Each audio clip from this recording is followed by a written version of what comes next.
नमस्कार सबैलाई। आजको यस भिडियोमा तपाईहरुलाई स्वागत छ। आज हामी कक्षा 8 को नेपाली विषयको गाउँपालिका स्तरको परीक्षा प्रश्नपत्र हेर्न गइरहेका छौं। यो प्रश्नपत्र बाँके जिल्लाको बैजनाथ गाउँपालिकाबाट लिएको हो। यो भिडियो हेरेर चाहिँ तपाईहरुले परीक्षामा कस्तो प्रश्न आउँछ बुझ्न सक्नुहुन्छ। नेपाली विषय कसरी तयारी गर्ने भन्ने कुरा पनि सिक्न सक्नुहुन्छ है। र आफ्नो तयारीलाई अझ राम्रो बनाउन सक्नुहुन्छ। र क्वेशनलाई यसो ओभरभ्यू गर्दाखेरि चाहिँ यसमा चाहिँ यस प्रश्नपत्रमा चाहिँ मुख्य रूपमा के सोधिएको छ भने शब्द ज्ञान, भोक्याबुलरी। हजुरको शब्दहरू कतिको ज्ञान छ त हजुरलाई त्यो सोधिएको छ। अब वाक्य निर्माण, त्यसपछि शुद्ध अशुद्ध ग्रामर, गद्यांश जसलाई इङ्ग्लिसमा प्यासेज भनिन्छ, नेपालीमा गद्यांश भनिन्छ है, त्यो सोधिएको छ। प्रश्न उत्तर लेखन जस्ता प्रश्नहरू समावेश गरिएका छन् यो प्रश्नपत्रमा चाहिँ। अर्कोमा चाहिँ के छ भने शब्द भर्ने, मिलाउने। यहाँ तपाईहरुले अर्थ अनुसार शब्द छान्नुपर्छ। कुन अर्थमा सुइटेबल कुन शब्दमा कुन अर्थ सुइटेबल हुन्छ त्यो चाहिँ छान्नुपर्छ र सही शब्द प्रयोग गर्नुपर्छ है। यसले तपाईको भोक्याबुलरी टेस्ट गर्छ के कतिको शब्द ज्ञान रहेछ है यो बच्चालाई भनेर यसमा त्यो जान्न खोजिरा हुन्छ के एक्जामिनर जुन हुन्छ नि तपाईलाई क्वेशन बनाउने मान्छेले यस्तो कुरालाई बढी ध्यान दिएको हुन्छ। त्यसैले शब्दहरू अलि बढी जान्नुस् है। अनि खाली ठाउँ भर्ने सोधेको छ। वाक्य बुझेर सही शब्द छान्नुहोस् हैन। अनुमान नगर्नुहोस् के, अर्थ बुझेर गर्नुहोस्।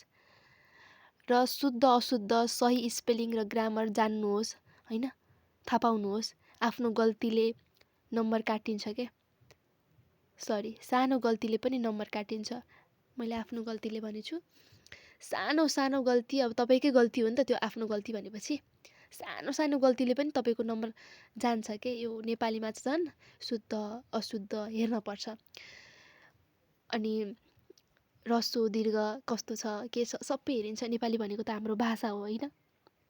त्यसैले सानो सानो कुरालाई पनि बढी ध्यान दिनुपर्छ हजुरले। गाह्रो पर्छ एक्जामको बेला, सबै बुझेर जानुहोस्, एकदम सजिलो हुन्छ हैन। तपाई स्टुडेन्ट्सहरूलाई चाहिँ के टिप्स दिन चाहन्छु भने मैले विद्यार्थी साथीहरूका लागि केही महत्त्वपूर्ण टिप्स म भन्छु है। प्रश्न ध्यान दिएर पढ्नु होला। सर्वप्रथम चाहिँ हतार नगर्नु होला। एक्जाममा कहिले पनि हतार गर्नुहुन्न। र शुद्ध लेखनमा ध्यान दिनुहोस्। आफ्नै भाषामा स्पष्ट रूपमा उत्तर दिनुहोस् हैन। तपाईको सृजनशीलता थाहा हुन्छ। र एकदम नआत्तिनु होला कि एक्जाममा, आत्तिँदै नआत्तिने, मस्तले लेख्ने। यदि तपाईलाई यस्तै क्वेशन पेपरहरू चाहिएको छ, यिनीहरूको फुल सल्युसन चाहिएको छ, एक्जाम प्रिपरेसन कसरी गर्ने हैन, त्यसको बारेमा के तपाईका कुराहरू छन् त्यो चाहिँ मलाई कमेन्ट बक्समा राख्नु होला। र तपाईलाई यसको फुल सल्युसनको भिडियो पनि म राख्दिनेछु मेरो च्यानलमा। मेरो च्यानललाई सब्स्क्राइब गर्न चाहिँ नभुल्नु होला। तपाईको एउटा सब्स्क्राइबले मलाई उत्प्रेरणा दिन्छ क्या, मोटिभेसन दिन्छ। अर्को भिडियो बनाम या सल्युसन राखौँ भनेर उत्प्रेरणा दिन्छ। अब मैले भिडियो मात्र बनाइराख्ने, तपाईहरुले केही नै मलाई उनी दिनु भएन। मलाई फिडब्याक भनेको त्यही हो क्या। तपाईको सब्स्क्राइब अनि कमेन्टमा के छ कस्तो छ त्यो भनिदिनु भयो भने मैले केही इम्प्रुभ गर्न पाउँछु के।